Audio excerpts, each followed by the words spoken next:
ಶಾಂತಿ. ಮುರಳಿಯ ದಿನಾಂಕ 11/4/2026. ಪ್ರಾತಃ ಮುರಳಿ. ಬಾಬ್ದಾದ ಮಧುಬನ. ಈಶ್ವರೀಯ ಮಹಾವಾಕ್ಯಗಳು ದಾದಿಯವರ ಡೈರಿಯಿಂದ. ಬಾಬಾ ಹೇಳುತ್ತಾರೆ, ಅಂತರ್ಮುಖಿ ಮಕ್ಕಳೇ, ಜ್ಞಾನರೂಪ ಅವಸ್ಥೆಯಲ್ಲಿ ಇದ್ದು ಈ ಮಹಾವಾಕ್ಯಗಳನ್ನು ಧಾರಣೆ ಮಾಡಿಕೊಳ್ಳಿ. ಆಗ ತಮ್ಮ ಮತ್ತು ಅನ್ಯ ಆತ್ಮರ ಕಲ್ಯಾಣ ಮಾಡಬಹುದು. ಪ್ರತಿಯೊಬ್ಬ ಪುರುಷಾರ್ಥಿ ಮಕ್ಕಳು ಮೊದಲು ಅಂತರ್ಮುಖಿ ಅವಸ್ಥೆಯನ್ನು ಅವಶ್ಯವಾಗಿ ಧಾರಣೆ ಮಾಡಿಕೊಳ್ಳಬೇಕು. ಅಂತರ್ಮುಖತೆಯಲ್ಲಿ ಬಹಳ ಕಲ್ಯಾಣ ಸಮಾವೇಶವಾಗಿದೆ. ಈ ಅವಸ್ಥೆಯಿಂದಲೇ ಅಚಲ, ಸ್ಥಿರ, ಧೈರ್ಯವಂತ, ನಿರ್ಮಾಣ, ಚಿತ್ತ ಇತ್ಯಾದಿ ದೈವಿ ಗುಣಗಳ ಧಾರಣೆ ಆಗುವುದು ಮತ್ತು ಸಂಪೂರ್ಣ ಜ್ಞಾನಮಯ ಅವಸ್ಥೆ ಪ್ರಾಪ್ತವಾಗುವುದು. ಅಂತರ್ಮುಖಿಗಳಿಲ್ಲದ ಕಾರಣದಿಂದಾಗಿ ಸಂಪೂರ್ಣ ಜ್ಞಾನರೂಪ ಸ್ಥಿತಿ ಪ್ರಾಪ್ತಿ ಆಗಿಲ್ಲ. ಆ ಒಂದು ಸ್ಥಿತಿ ಪ್ರಾಪ್ತ ಆಗೋದಿಲ್ಲ. ಏಕೆಂದರೆ ಏನೆಲ್ಲ ಮಹಾವಾಕ್ಯಗಳು ಸನ್ಮುಖದಲ್ಲಿ ಕೇಳುತ್ತೀರಾ, ಒಂದು ವೇಳೆ ಅವನ್ನು ಆಳವಾಗಿ ಹೋಗಿ ಗ್ರಹಣ ಮಾಡಿಕೊಳ್ಳಲಿಲ್ಲವೆಂದರೆ ಕೇವಲ ಆ ಮಹಾವಾಕ್ಯಗಳನ್ನು ಕೇಳಿ ರಿಪೀಟ್ ಮಾಡುತ್ತೀರಾ. ಯಾವಾಗ ಕೇಳಿಬಿಟ್ಟು ಬರೀ ರಿಪೀಟ್ ಮಾಡ್ತೀವಿ, ಧಾರಣೆ ಮಾಡಿಕೊಳ್ಳುವುದಿಲ್ಲ. ಆಗ ಬರೀ ಮಹಾವಾಕ್ಯಗಳಾಗುತ್ತವೆ ಅಷ್ಟೇ. ಬರೀ ವಾಕ್ಯಗಳಾಗುತ್ತೆ, ಮಹಾವಾಕ್ಯ ಇರೋದಿಲ್ಲ. ಯಾರು ಜ್ಞಾನಸ್ವರೂಪ ಅವಸ್ಥೆಯಲ್ಲಿದ್ದು ಮಹಾವಾಕ್ಯಗಳನ್ನು ಕೇಳುವುದಿಲ್ಲ, ಆ ಮಹಾವಾಕ್ಯಗಳ ಮೇಲೆ ಮಾಯೆಯ ಪರಛಾಯೆ ನೆರಳು ಬೀಳುವುದು. ಈಗ ಅಂತಹ ಸಮಯದ ಅಶುದ್ಧ ವೈಬ್ರೇಷನ್ಸಿಂದ ತುಂಬಿರುವಂತಹ ಮಹಾವಾಕ್ಯಗಳನ್ನು ಕೇಳಿ ಕೇವಲ ರಿಪೀಟ್ ಮಾಡುವುದರಿಂದ ಸ್ವಯಂ ಸಹಿತವಾಗಿ ಅನ್ಯರ ಕಲ್ಯಾಣವಾಗುವುದಕ್ಕೆ ಬದಲಾಗಿ ಅಕಲ್ಯಾಣವಾಗುವುದು. ಆದ್ದರಿಂದ ಏ ಮಕ್ಕಳೇ, ಏಕದಂ ಅಂತರ್ಮುಖಿಗಳಾಗಿರಿ. ನಿಮ್ಮ ಈ ಮನಸ್ಸು ಮಂದಿರದಂತೆ ಇದೆ. ಹೇಗೆ ಮಂದಿರದಿಂದ ಸದಾ ಸುಗಂಧ ಬರುವುದು, ಹಾಗೆ ಮನಸ್ಸೆಂಬ ಮಂದಿರ ಯಾವಾಗ ಪವಿತ್ರವಾಗಿರುವುದು ಆಗ ಸಂಕಲ್ಪಗಳು ಸಹ ಪವಿತ್ರವಾಗಿರುವಂತಹದ್ದೇ ಎಮರ್ಜ್ ಆಗುವುದು. ಹೇಗೆ ಮಂದಿರದಲ್ಲಿ ಕೇವಲ ಪವಿತ್ರ ದೇವಿ ದೇವತೆಗಳ ಚಿತ್ರ ಇಡಲಾಗುವುದು, ದೈತ್ಯರ ಚಿತ್ರ ಇಡುವುದಿಲ್ಲ. ಹಾಗೆ ತಾವು ಮಕ್ಕಳು ತಮ್ಮ ಮನಸ್ಸು ಮತ್ತು ಹೃದಯವೆಂಬ ಮಂದಿರವನ್ನು ಸರ್ವ ಈಶ್ವರೀಯ ಗುಣಗಳ ಮೂರ್ತಿಗಳಿಂದ ಶೃಂಗರಿಸಿರಿ. ಆ ಗುಣಗಳಾಗಿವೆ ನಿರ್ಮೋಹ, ನಿರ್ಲೋಭ, ನಿರ್ಭಯ, ಧೈರ್ಯ, ನಿರಹಂಕಾರಿತನ ಇತ್ಯಾದಿ. ಏಕೆಂದರೆ ಈ ಎಲ್ಲ ನಿಮ್ಮ ದಿವ್ಯ ಲಕ್ಷಣಗಳಾಗಿವೆ. ತಾವು ಮಕ್ಕಳು ತಮ್ಮ ಮನಸ್ಸೆಂಬ ಮಂದಿರವನ್ನು ಉಜ್ವಲ ಮಾಡಿಕೊಳ್ಳಿ. ಅಂದರೆ ಅರ್ಥ ಸಂಪೂರ್ಣ ಶುದ್ಧ ಮಾಡಿಕೊಳ್ಳಿ. ಆವಾಗ ಮನಸ್ಸೆಂಬ ಮಂದಿರ ಪ್ರಕಾಶಮಾನವಾಗುವುದು. ಆಗಲೇ ತಮ್ಮ ಪ್ರಕಾಶ ಪ್ರಿಯ ವೈಕುಂಠ ದೇಶದಲ್ಲಿ ನಡೆಯಲು ಸಾಧ್ಯವಾಗುವುದು. ಅಂದಾಗ ಈಗ ತಮ್ಮ ಮನಸ್ಸನ್ನು ಪ್ರಕಾಶ ಬೆಳಕನ್ನಾಗಿ ಉಜ್ವಲವನ್ನಾಗಿ ಮಾಡಿಕೊಳ್ಳುವ ಪ್ರಯತ್ನ ಮಾಡಬೇಕು ಮತ್ತು ಮನಸ್ಸಿನ ಸಹಿತವಾಗಿ ವಿಕಾರಿ ಕರ್ಮೇಂದ್ರಿಯಗಳನ್ನು ವಶ ಮಾಡಿಕೊಳ್ಳಬೇಕು. ಆದರೆ ಕೇವಲ ತಮ್ಮದಷ್ಟೇ ಅಲ್ಲ, ಅನ್ಯರ ಪ್ರತಿಯಾಗಿಯೂ ಸಹ ಇದೇ ದಿವ್ಯ ಸರ್ವಿಸ್ ಮಾಡಬೇಕು. ವಾಸ್ತವದಲ್ಲಿ ಸರ್ವಿಸ್ನ ಅರ್ಥಸಹಿತ ಸೂಕ್ಷ್ಮ ಮತ್ತು ಆಳವಾಗಿ ಇದೆ. ಈ ರೀತಿಯೆಲ್ಲ ಯಾವುದೋ ತಪ್ಪಿನ ಮೇಲೆ ಕೇವಲ ಎಚ್ಚರಿಕೆಯನ್ನು ಇಟ್ಟುಕೊಳ್ಳುತ್ತೇವೆ ಅಷ್ಟೇ ಸರ್ವಿಸ್ ಅಲ್ಲ. ಆದರೆ ಅದನ್ನು ಸೂಕ್ಷ್ಮವಾಗಿ ತಮ್ಮ ಯೋಗದ ಶಕ್ತಿಯಿಂದ ಸೂಕ್ಷ್ಮವಾಗಿ ಯೋಗದ ಶಕ್ತಿಯನ್ನು ತಲುಪಿಸಿ ಅಶುದ್ಧ ಸಂಕಲ್ಪಗಳನ್ನು ಸಹ ಭಸ್ಮ ಮಾಡಬೇಕು. ಇದೇ ಸರ್ವೋತ್ತಮ ಸತ್ಯವಾದ ಸೇವೆಯಾಗಿದೆ. ಜೊತೆಗೆ ತಮ್ಮ ಮೇಲೆಯೂ ಸಹ ಅಟೆನ್ಷನ್ ಇಟ್ಟುಕೊಳ್ಳಬೇಕು. ಕೇವಲ ವಾಚ ಅಷ್ಟೇ ಅಲ್ಲ ಅಥವಾ ಕರ್ಮಣದವರೆಗೆ ಅಷ್ಟೇ ಅಲ್ಲ, ಆದರೆ ಮನಸ್ಸಿನಲ್ಲಿಯೂ ಸಹ ಯಾವುದೇ ಅಶುದ್ಧ ಸಂಕಲ್ಪ ಉತ್ಪನ್ನವಾಯಿತೆಂದರೆ ಅದರ ವೈಬ್ರೇಷನ್ ಅನ್ಯರ ಮೇಲೆ ಅವಶ್ಯವಾಗಿ ಬೀಳುವುದು, ಸೂಕ್ಷ್ಮವಾಗಿ ಅಕಲ್ಯಾಣವಾಗುವುದು. ಇದರ ಹೊರೆ ನಿಮ್ಮ ಮೇಲೆ, ಅಂದರೆ ಯಾರು ಮಾಡ್ತಾರೆ ಅವರ ಮೇಲೆ, ಸ್ವಯಂನ ಮೇಲೆ ಬರುವುದು ಮತ್ತು ಅದೇ ಹೊರೆ ಬಂಧನವಾಗುವುದು. ಆದ್ದರಿಂದ ಏ ಮಕ್ಕಳೇ, ಸ್ವಯಂ ಎಚ್ಚರವಾಗಿ ಇರಿ ಮತ್ತು ಅನ್ಯರ ಪ್ರತಿಯಾಗಿಯೂ ಸಹ ಇದೇ ದಿವ್ಯ ಸರ್ವಿಸ್ ಮಾಡಿ. ಇದೇ ತಾವು ಸೇವಾದಾರಿ ಮಕ್ಕಳ ಅಲೌಕಿಕ ಕರ್ತವ್ಯವಾಗಿದೆ. ಈ ರೀತಿ ಸರ್ವಿಸ್ ಮಾಡುವಂತಹವರಿಗೆ ತಮ್ಮ ಪ್ರತಿ ಯಾವುದೇ ಸರ್ವಿಸ್ ತೆಗೆದುಕೊಳ್ಳಬಾರದು. ಈ ರೀತಿ ಸರ್ವಿಸ್ ಮಾಡುವವರು ಸ್ವಯಂ ಪ್ರತಿಯಾಗಿ ಸರ್ವಿಸ್ ಮಾಡಿಸಿಕೊಳ್ಳಬಾರದು. ಬಲೆ ಎಂದಾದರೂ ಅನಾಯಾಸವಾಗಿ ತಪ್ಪಾಯಿತೆಂದರೆ ತಮ್ಮ ಬುದ್ಧಿಯೋಗ ಬಲದಿಂದ ಸದಾ ಕಾಲಕ್ಕಾಗಿ ಕರೆಕ್ಟ್ ಮಾಡಿಕೊಳ್ಳಬೇಕು. ಈ ರೀತಿ ತೀವ್ರ ಪುರುಷಾರ್ಥ ಸ್ವಲ್ಪ ಇಶಾರೆ ಸಿಗುವುದರಿಂದಲೇ ಶೀಘ್ರವಾಗಿ ಅನುಭವ ಮಾಡಿ ಪರಿವರ್ತನೆ ಮಾಡಿಕೊಳ್ಳಬೇಕು. ಅಂದರೆ ಯಾರು ತೀವ್ರ ಪುರುಷಾರ್ಥಿಗಳಿರ್ತಾರೆ, ಇಶಾರೆ ಸಿಕ್ಕಿದ ಕೂಡಲೇ ಶೀಘ್ರವಾಗಿ ಅನುಭವ ಮಾಡಿ ಪರಿವರ್ತನೆ ಮಾಡಿಕೊಳ್ಳುತ್ತಾರೆ. ಮುಂದಕ್ಕಾಗಿ ಒಳ್ಳೆಯ ರೀತಿ ಗಮನವಿಟ್ಟು ನಡೆಯುತ್ತಾರೆ. ಇದೇ ವಿಶಾಲ ಬುದ್ಧಿ ಉಳ್ಳ ಮಕ್ಕಳ ಕರ್ತವ್ಯವಾಗಿದೆ. ಬಾಬಾ ಹೇಳುತ್ತಾರೆ, ನನ್ನ ಪ್ರಿಯ ಪ್ರಾಣರೇ, ಪರಮಾತ್ಮನ ಮೂಲಕ ರಚಿಸಿರುವ ಈ ಅವಿನಾಶಿ ರಾಜಸ್ವ ಜ್ಞಾನ ಯಜ್ಞದ ಪ್ರತಿಯಾಗಿ ತನು ಮನ ಧನವನ್ನು ಸಂಪೂರ್ಣ ರೀತಿಯಿಂದ ಸ್ವಾಹ ಮಾಡುವ ರಹಸ್ಯ ಬಹಳ ಸೂಕ್ಷ್ಮವಾಗಿದೆ. ಯಾವ ಗಳಿಗೆಯಲ್ಲಿ ತಾವು ಹೇಳುತ್ತೀರಾ ನನ್ನ ತನು ಮನ ಧನ ಸಹಿತವಾಗಿ ಯಜ್ಞದಲ್ಲಿ ಸ್ವಾಹ ಎಂದು, ಅಂದರೆ ಅರ್ಥ ಅರ್ಪಣೆ ಆಗಿಬಿಟ್ಟಿದೆ. ಅರ್ಪಣ್ ಹೋ ಮರ್ ಚುಕ್ಕ, ಅರ್ಪಣೆ ಆಗಿಬಿಟ್ಟಿದ್ದೀವಿ ಬಾಬಾ ನಿಮ್ಮ ಯಜ್ಞದಲ್ಲಿ ಅಂತ, ಸತ್ತು ಬಿಟ್ಟಿದ್ದೀವಿ ಅಂತ ಹೇಳ್ತೀರಾ. ಆ ಗಳಿಗೆಯಿಂದ ಹಿಡಿದು ತಮ್ಮದೇನೂ ಇರುವುದಿಲ್ಲ. ಅದರಲ್ಲಿಯೂ ಸಹ ಮೊದಲು ತನು ಮತ್ತು ಮನಸ್ಸನ್ನು ಸಂಪೂರ್ಣವಾಗಿ ಸರ್ವಿಸ್ನಲ್ಲಿ ತೊಡಗಿಸಬೇಕು. ಯಾವಾಗ ಎಲ್ಲವನ್ನ ಯಜ್ಞ ಅಥವಾ ಪರಮಾತ್ಮನ ಪ್ರತಿಯಾಗಿ ಸ್ವಾಹ ಮಾಡ್ತೀರಾ, ಆಗ ತಮ್ಮ ಪ್ರತಿ ಏನೂ ಇರಲು ಸಾಧ್ಯವಿಲ್ಲ. ಧನವೂ ಸಹ ಹಣವೂ ಸಹ ವ್ಯರ್ಥವಾಗಿ ಕಳೆಯಲಾಗುವುದಿಲ್ಲ. ಮನಸ್ಸು ಸಹ ಅಶುದ್ಧ ಸಂಕಲ್ಪ ವಿಕಲ್ಪಗಳ ಕಡೆ ಓಡಲಾಗುವುದಿಲ್ಲ. ಏಕೆಂದರೆ ಪರಮಾತ್ಮನಿಗೆ ಅರ್ಪಣೆ ಮಾಡಿದ್ದೀರಾ. ಈಗ ಪರಮಾತ್ಮ ಅಂತೂ ಶುದ್ಧ ಶಾಂತ ಸ್ವರೂಪವಾಗಿದ್ದಾರೆ. ಈ ಕಾರಣದಿಂದಾಗಿ ಅಶುದ್ಧ ಸಂಕಲ್ಪಗಳು ಸ್ವತಃವಾಗಿ ಶಾಂತವಾಗುತ್ತವೆ. ಒಂದು ವೇಳೆ ಮನಸ್ಸು ಮಾಯೆಯ ಕೈಯಲ್ಲಿ ಕೊಟ್ಟಿದ್ದೀರಾ ಎಂದರೆ ಮಾಯೆ ವೆರೈಟಿ ರೂಪ ಇರುವ ಕಾರಣ ಅನೇಕ ಪ್ರಕಾರದ ವಿಕಲ್ಪಗಳನ್ನು ಉತ್ಪನ್ನ ಮಾಡಿ ಮನಸ್ಸೆಂಬ ಕುದುರೆಯ ಮೇಲೆ ಸವಾರಿ ಮಾಡುತ್ತದೆ. ಒಂದು ವೇಳೆ ಯಾವುದೋ ಮಕ್ಕಳಿಗೆ ಇಲ್ಲಿಯವರೆಗೆ ಸಂಕಲ್ಪ ವಿಕಲ್ಪಗಳು ತಮ್ಗೆ ಯಾರಿಗಾದರೂ ಬರ್ತಿವೆ ಅಂದರೆ ತಿಳಿದುಕೊಳ್ಳಬೇಕು, ಈಗ ಮನಸ್ಸು ಪೂರ್ಣವಾಗಿ ಸ್ವಾಹ ಮಾಡಿಲ್ಲ. ಅಂದರೆ ಅರ್ಥ ಈಶ್ವರಿಯ ಮನಸ್ಸು ಇನ್ನೂ ಆಗಿಲ್ಲ. ಆದ್ದರಿಂದ ಸರ್ವತ್ಯಾಗಿ ಮಕ್ಕಳೇ, ಈ ಗುಹ್ಯ ರಹಸ್ಯಗಳನ್ನು ತಿಳಿದುಕೊಂಡು ಕರ್ಮ ಮಾಡುತ್ತಾ ಸಾಕ್ಷಿಯಾಗಿ ಸ್ವಯಂವನ್ನು ನೋಡಿಕೊಂಡು ಬಹಳ ಎಚ್ಚರಿಕೆಯಿಂದ ನಡೆಯಬೇಕು. ಸ್ವಯಂ ಗೋಪಿ ವಲ್ಲಭ ಶಿವ ತಂದೆ ತಮ್ಮ ಪ್ರಿಯಾತಿ ಪ್ರಿಯ ಗೋಪಿಕೆಯರಿಗೆ ತಿಳಿಸುತ್ತಿದ್ದಾರೆ, ತಾವು ಪ್ರತಿಯೊಬ್ಬರ ವಾಸ್ತವಿಕ ಸತ್ಯ ಪ್ರೇಮ ಯಾವುದಾಗಿದೆ. ಪ್ರಾಣರೇ, ತಾವು ಪರಸ್ಪರದಲ್ಲಿ ಪ್ರೇಮ ಇರುವಂತಹ ಎಚ್ಚರಿಕೆಯನ್ನು ಸ್ವೀಕಾರ ಮಾಡಬೇಕು. ಏಕೆಂದರೆ ಇಷ್ಟು ಪ್ರಿಯವಾದ ಫೂಲ್, ಎಷ್ಟು ಪ್ರಿಯವಾದ ಹೂವು ಇರುತ್ತೆ, ಅಷ್ಟೇ ಶ್ರೇಷ್ಠ ಪಾಲನೆಯೂ ಇರುತ್ತದೆ. ಹೂವನ್ನು ವ್ಯಾಲ್ಯೂಬಲ್ ಮಾಡುವ ಅರ್ಥವಾಗಿ ಮಾಲಿ ಮುಳ್ಳುಗಳಿಂದ ಹೊರ ತೆಗಿತಾರಲ್ವ, ಮುಳ್ಳುಗಳಿಂದ ಹೂವನ್ನು ಹೊರ ತೆಗಿಬೇಕಾಗತ್ತೆ. ಹಾಗೆಯೇ ತಮಗೂ ಸಹ ಯಾವಾಗ ಎಚ್ಚರಿಕೆ ಕೊಡಲಾಗುವುದು ಆಗ ತಿಳಿದುಕೊಳ್ಳಬೇಕು, ಹೇಗೆ ನನ್ನ ಪಾಲನೆ ಮಾಡುತ್ತಿದ್ದಾರೆ ಬಾಬರವರು, ಅಂದರೆ ಅರ್ಥ ನನ್ನ ಸೇವೆ ಮಾಡುತ್ತಾ ಇದ್ದಾರೆ. ಆ ಸರ್ವಿಸ್ ಅಥವಾ ಪಾಲನೆಗೆ ಗೌರವ ಕೊಡಬೇಕಲ್ವಾ ಅಂತಾರೆ ಬಾಬಾ. ಇದೇ ಸಂಪೂರ್ಣರಾಗುವ ಯುಕ್ತಿಯಾಗಿದೆ. ಇದೇ ಜ್ಞಾನ ಸಹಿತ ಆಂತರಿಕ ಸತ್ಯ ಪ್ರೇಮವಾಗಿದೆ. ಈ ದಿವ್ಯ ಪ್ರೇಮದಲ್ಲಿ ಪರಸ್ಪರ ಒಬ್ಬರಿಗೋಸ್ಕರ ಒಬ್ಬರು ಬಹಳ ಗೌರವ ಕೊಡಬೇಕು. ಪರಸ್ಪರದಲ್ಲಿ ಒಬ್ಬರ ಪ್ರತಿಯೊಬ್ಬರಿಗೆ ಗೌರವ ಇರಬೇಕು. ಪ್ರತಿ ಮಾತಿನಲ್ಲಿ ಮೊದಲು ಸ್ವಯಂಗೆ ಎಚ್ಚರಿಕೆ ಕೊಟ್ಟುಕೊಳ್ಳಬೇಕು. ಇದೇ ನಿರ್ಮಾಣ ಚಿತ್ತ ಅತಿ ಮಧುರ ಅವಸ್ಥೆಯಾಗಿದೆ. ಈ ರೀತಿ ಪ್ರೇಮಪೂರ್ವಕವಾಗಿ ನಡೆಯುವುದರಿಂದ ತಾವು ಹೇಗೆ ಇಲ್ಲಿಯೇ ಸತ್ಯಯುಗದ ಶುಭ ದಿನಗಳನ್ನು ಆಂತರಿಕವಾಗಿ ಅನುಭವ ಮಾಡುತ್ತೀರಾ. ಅಲ್ಲಂತೂ ಈ ಪ್ರೇಮ ನ್ಯಾಚುರಲ್ ಆಗಿ ಇರುವುದು.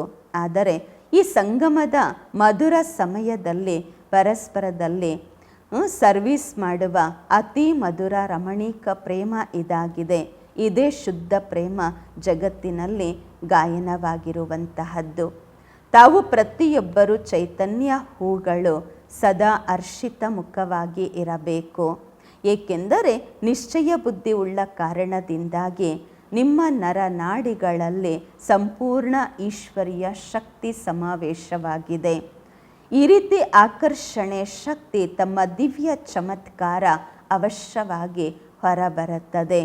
ಹೀಗೆ ಚಿಕ್ಕ ನಿರ್ದೋಷ ಮಕ್ಕಳು ಶುದ್ಧ ಪವಿತ್ರರಾಗಿರುವ ಕಾರಣ ಸದಾ ನಗುತ್ತಿರುತ್ತಾರೆ. ಮಕ್ಕಳು ಸದಾ ನಗ್ತಿರ್ತಾರೆ, ನಿರ್ದೋಷಿಗಳಾಗಿರ್ತಾರೆ, ಪವಿತ್ರವಾಗಿರ್ತಾರೆ. ತಮ್ಮ ರಮಣೀಕ ಚರಿತ್ರೆಯಿಂದ ಎಲ್ಲರನ್ನ ಬಹಳ ಸೆಳೀತಾರೆ. ಹಾಗೆ ತಾವು ಪ್ರತಿಯೊಬ್ಬರ ಈ ರೀತಿ ಈಶ್ವರೀಯ ರಮಣೀಕ ಜೀವನ ತಯಾರಾಗಬೇಕು. ಇದಕ್ಕಾಗಿ ತಾವು ಯಾವುದಾದರೂ ಯುಕ್ತಿಯಿಂದ ತಮ್ಮ ಆಸುರಿ ಸ್ವಭಾವಗಳ ಮೇಲೆ ವಿಜಯ ಪ್ರಾಪ್ತಿ ಮಾಡಿಕೊಳ್ಳಬೇಕು.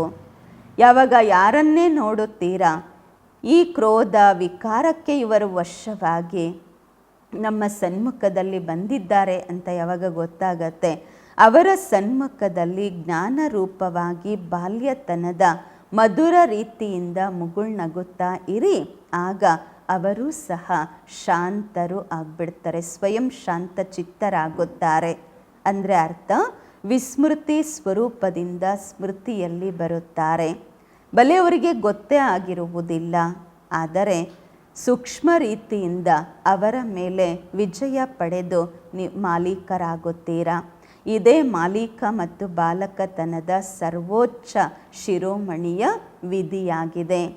ಈಶ್ವರ ಹೀಗೆ ಸಂಪೂರ್ಣ ಜ್ಞಾನ ರೂಪ ಆಗಿದ್ದಾರೆ, ಹಾಗೆ ಮತ್ತೆ ಸಂಪೂರ್ಣ ಪ್ರೇಮ ರೂಪವೂ ಆಗಿದ್ದಾರೆ.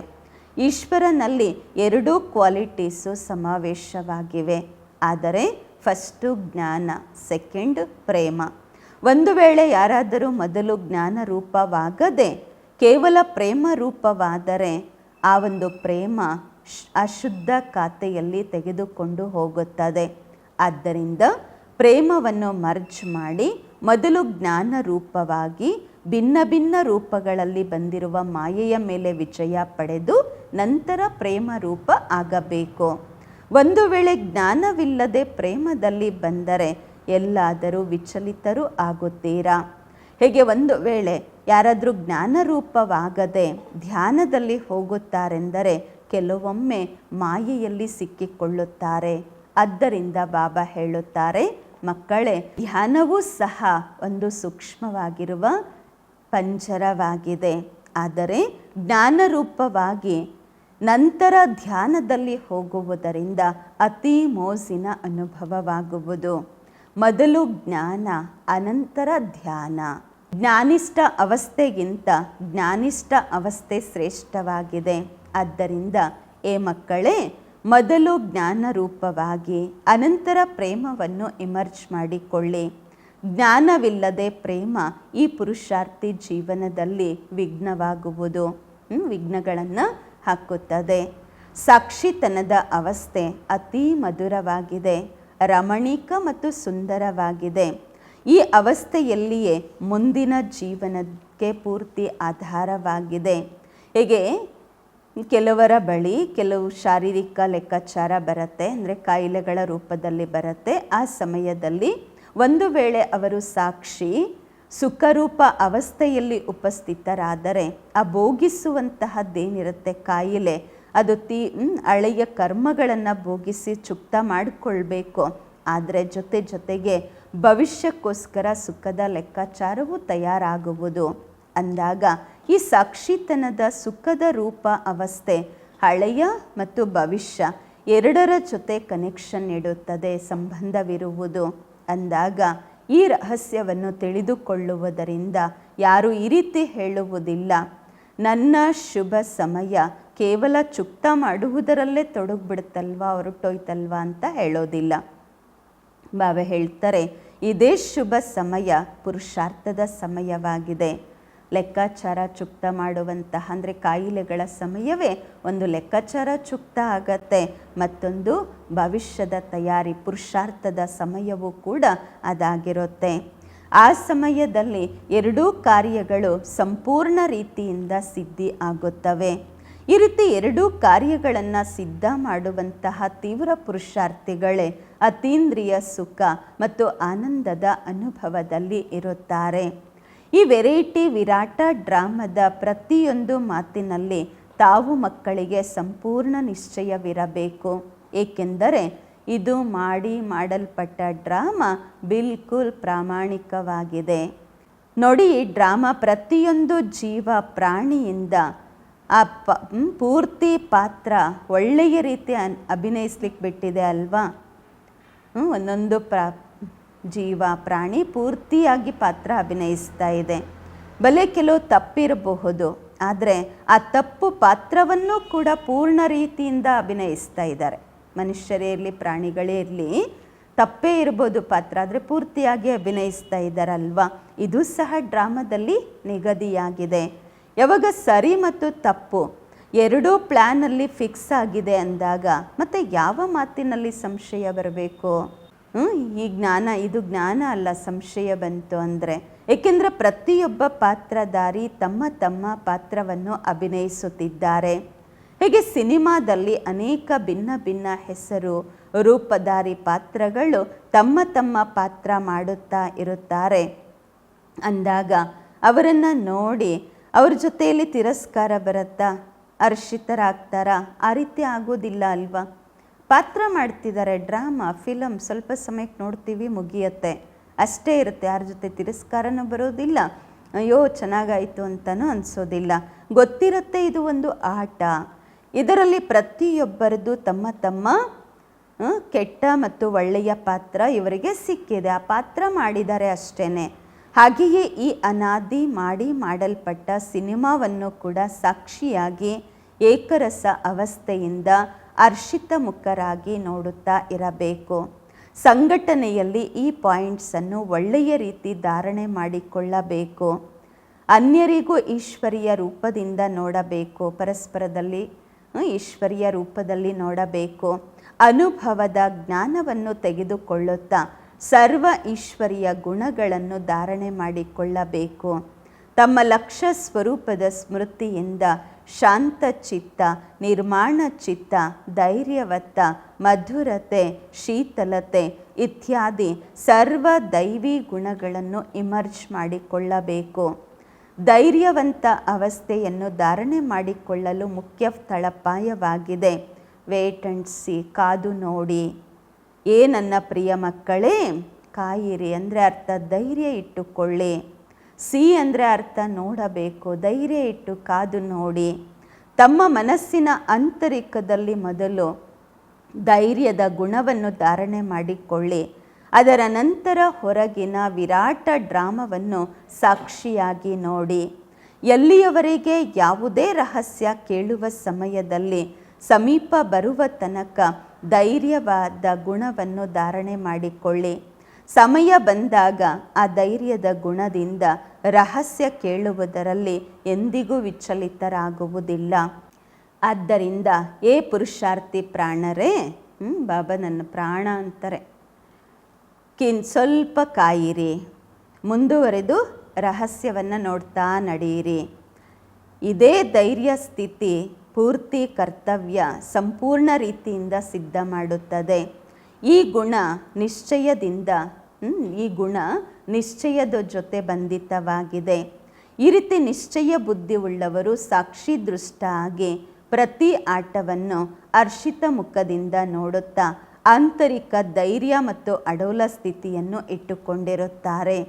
ಇದೇ ಜ್ಞಾನದ ಪರಿಪಕ್ವ ಅವಸ್ಥೆಯಾಗಿದೆ. ಇದು ಅಂತಿಮದಲ್ಲಿ ಸಂಪೂರ್ಣತೆಯ ಸಮಯದಲ್ಲಿ ಪ್ರಾಕ್ಟಿಕಲಲ್ಲಿ ಇರುತ್ತದೆ. ಆದ್ದರಿಂದ ಬಹಳ ಸಮಯದಿಂದ ಹಿಡಿದು ಈ ಸಾಕ್ಷಿತನದ ಅವಸ್ಥೆಯಲ್ಲಿ ಸ್ಥಿರವಾಗಿರುವ ಪರಿಶ್ರಮ ಪಡಬೇಕು. ಬಹಳ ಸಮಯದ ಪರಿಶ್ರಮ ಬೇಕು ಸಾಕ್ಷಿತನದ ಸ್ಥಿತಿಯಲ್ಲಿ ಸ್ಥಿತರಾಗಿರುವಂತಹದ್ದು. ಹೀಗೆ ನಾಟಕದಲ್ಲಿ ಪಾತ್ರಧಾರಿಗೆ ತಮಗೆ ಸಿಕ್ಕಿರುವ ಪಾತ್ರ ಪೂರ್ಣವಾಗಿ ಅಭಿನಯಿಸುವ ಅರ್ಥವಾಗಿ ಮೊದಲೇ ರಿಹರ್ಸಲ್ ಮಾಡಬೇಕಾಗಿ ಬರುತ್ತೆ. ಹಾಗೆ ತಾವು ಪ್ರಿಯ ಹೂಗಳೂ ಸಹ ಮುಂಬರುವ ದೊಡ್ಡ ದೊಡ್ಡ ಪರೀಕ್ಷೆಗಳಲ್ಲಿ ಯೋಗ ಬಲದ ಮೂಲಕ ಪಾಸ್ ಆಗಲು ಮೊದಲೇ ರಿಹರ್ಸಲ್ ಅವಶ್ಯವಾಗಿ ಮಾಡಬೇಕು. ಆದರೆ ಬಹಳ ಸಮಯದಿಂದ ಹಿಡಿದು ಒಂದು ವೇಳೆ ಈ ಪುರುಷಾರ್ಥ ಮಾಡಲಿಲ್ಲವೆಂದರೆ ಆ ಸಮಯದಲ್ಲಿ ಗಾಬರಿಯಲ್ಲಿ ಬಂದು ಫೇಲ್ ಆಗುತ್ತೀರಾ. ಆದ್ದರಿಂದ ಮೊದಲು ತಮ್ಮ ಈಶ್ವರೀಯ ತಳಪಾಯವನ್ನು ಪಕ್ಕಾ ಮಾಡಿಕೊಂಡು ದೈವಿ ಗುಣಧಾರಿಗಳಾಗಿರಿ. ಜ್ಞಾನ ಸ್ವರೂಪ ಸ್ಥಿತಿಯಲ್ಲಿ ಸ್ಥಿತರಾಗಿರುವುದರಿಂದ ಸ್ವತಃವಾಗಿ ಶಾಂತರೂಪ ಅವಸ್ಥೆ ಆಗುವುದು. ಯಾವಾಗ ಜ್ಞಾನಿತು ಆತ್ಮ ಮಕ್ಕಳು ಒಟ್ಟಿಗೆ ಕುಳಿತು ಮುರುಳಿ ಕೇಳುತ್ತೀರಾ, ಆಗ 4 ಕಡೆ ಶಾಂತಿಯ ವಾಯುಮಂಡಲ ತಯಾರಾಗುವುದು. ಏಕೆಂದರೆ ಸ್ವಲ್ಪ ಮಹಾವಾಕ್ಯಗಳನ್ನು ಕೇಳಿದರೂ ಸಹ ಆಂತರಿಕವಾಗಿ ಆಳದಲ್ಲಿ ಹೋಗುತ್ತವೆ. ಆ ಮಹಾವಾಕ್ಯಗಳು ಡೀಪಾಗಿ ಹೋಗುತ್ತವೆ. ಡೀಪಾಗಿ ಹೋಗುವ ಕಾರಣದಿಂದಾಗಿ ಆಂತರಿಕವಾಗಿ ಅವರಿಗೆ ಶಾಂತಿಯ ಮಧುರ ಅನುಭವ ಆಗತ್ತೆ. ಏನು ಕೇಳ್ತಾರೆ? ಆ ಮಹಾವಾಕ್ಯಗಳ ಆಳದಲ್ಲಿ ಹೋಗುವುದರಿಂದ ಮಧುರತೆಯ ಅನುಭವವಾಗುತ್ತೆ, ಶಾಂತಿಯ ಮಧುರ ಅನುಭವ ಆಗತ್ತೆ. ಈಗ ಇದಕ್ಕಾಗಿ ಖಾಸಾಗಿ ಕುಳಿತುಕೊಂಡು ಪರಿಶ್ರಮ ಪಡಬೇಕಾಗಿಲ್ಲ. ಆದರೆ ಜ್ಞಾನದ ಅವಸ್ಥೆಯಲ್ಲಿ ಸ್ಥಿರವಾಗಿರುವುದರಿಂದ ಈ ಗುಣ ಅನಾಯಾಸವಾಗಿ ಬರುವುದು. ತಾವು ಮಕ್ಕಳು ಯಾವಾಗ ಬೆಳಗ್ಗೆ ಎದ್ದು ಏಕಾಂತದಲ್ಲಿ ಕುಳಿತುಕೊಳ್ಳುತ್ತೀರಾ, ಆಗ ಶುದ್ಧ ವಿಚಾರಗಳೆಂಬ ಅಲೆಗಳು ಉತ್ಪನ್ನವಾಗುತ್ತವೆ. ಆ ಸಮಯದಲ್ಲಿ ಬಹಳ ಉಪರಾಮ್ ಅವಸ್ಥೆ ಇರಬೇಕು. ಅನಂತರ ತಮ್ಮ ನಿಜ ಶುದ್ಧ ಸಂಕಲ್ಪಗಳಲ್ಲಿ ಸ್ಥಿತರಾಗುವುದರಿಂದ ಅನ್ಯ ಎಲ್ಲ ಸಂಕಲ್ಪಗಳು ತಮ್ಮಷ್ಟಕ್ಕೆ ತಾವೇ ಶಾಂತವಾಗುತ್ತವೆ. ಮನಸ್ಸು ಅಮನವಾಗುತ್ತದೆ, ಶಾಂತವಾಗುತ್ತದೆ. ಏಕೆಂದರೆ ಮನಸ್ಸನ್ನು ವಶಪಡಿಸಿಕೊಳ್ಳುವ ಅರ್ಥವಾಗಿ ಯಾವುದೋ ಶಕ್ತಿಯ ಅವಶ್ಯಕತೆ ಬೇಕಾಗುತ್ತೆ ಅಲ್ವಾ. ಕೊಯ್ ತಾಕತ್ ಬೇಕು ಅಂತಾರೆ ಬಾಬಾ. ಯಾವುದಾದ್ರೂ ಒಂದು ಶಕ್ತಿಯ ಅವಶ್ಯಕತೆ ಇದೆ. ಆದ್ದರಿಂದ ಮೊದಲು ತಮ್ಮ ಲಕ್ಷ್ಯ ಸ್ವರೂಪದ ಶುದ್ಧ ಸಂಕಲ್ಪವನ್ನು ಧಾರಣೆ ಮಾಡಿಕೊಳ್ಳಿ. ಯಾವಾಗ ಆಂತರಿಕ ಬುದ್ಧಿಯೋಗ ನಿಯಮ ಪ್ರಮಾಣವಾಗಿರುತ್ತದೆ, ಆಗ ನಿಮ್ಮ ಈ ನಿರ್ಸಂಕಲ್ಪ ಅವಸ್ಥೆ ಸ್ವತಃವಾಗಿ ಬರುವುದು. ಒಳ್ಳೆಯದು.